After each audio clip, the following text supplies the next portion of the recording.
Hey, good morning. There was an excellent question posed by a colleague of mine in the lean world on LinkedIn a couple of days ago. He posted the video clip of Lucy in the chocolate factory that lots of us use in teaching and simply asked, what's the problem? Now, this video, it's a classic. It was voted the funniest clip ever a few years ago. It's Lucy and Ethel get a job in a chocolate factory, and they're supposed to wrap chocolates on this assembly line as it's going by, and chaos ensues, and it's great. If you want to see the clip, you can go to my YouTube channel at Leader Sites Elevate Your Performance, and you can find it there. It's probably down toward the bottom. Anyway, he asked what the problem is, and the responses that people gave ranged from solutions, where they said they need an andon to slow or stop the line, or there's no feedback, or there's no Kanban, to some assumptions. My favorite is her mental models are the problem. Another one was fear is present and respect for people is missing. And then some folks just made general statements like every Muda starts with Mura and Muri. Now, Muda, Mura, and Muri are three different categories of waste that we talk about in the lean world, and they refer to general waste like overproduction or waiting or defects, to out of balance and unevenness. That's more to learn about that in future issues. All the comments were by seasoned professionals who are pretty good at getting to the root causes of a problem.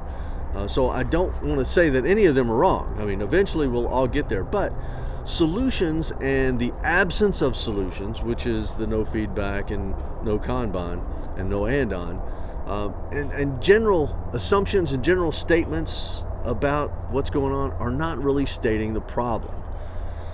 So here's my response. The problem is that we make assumptions about what the problem is. The problem begins with what we can observe. I mean, we've got to say what we see.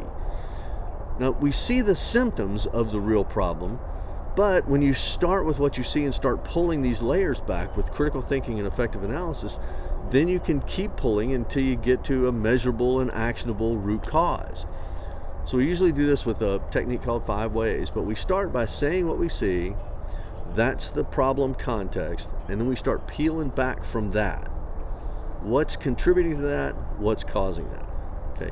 Now, once we get to those measurable and actionable root causes, then we want to explore at least 5 ways to solve each one of those root causes. So we go effectively from a 5 whys analysis into 5 ways to solve it.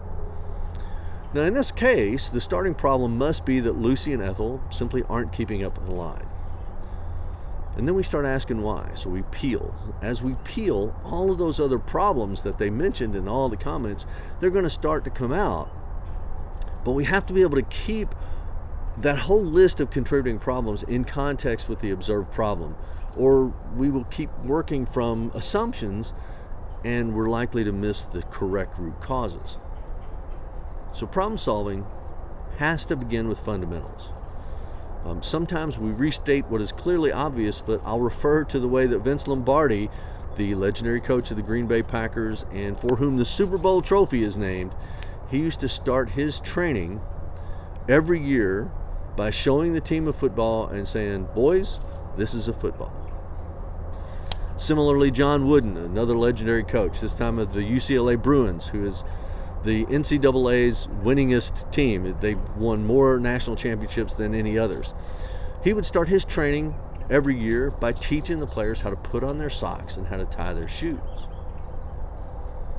So reminders of the fundamentals is never wasted. Have a great day, and I'll see you tomorrow.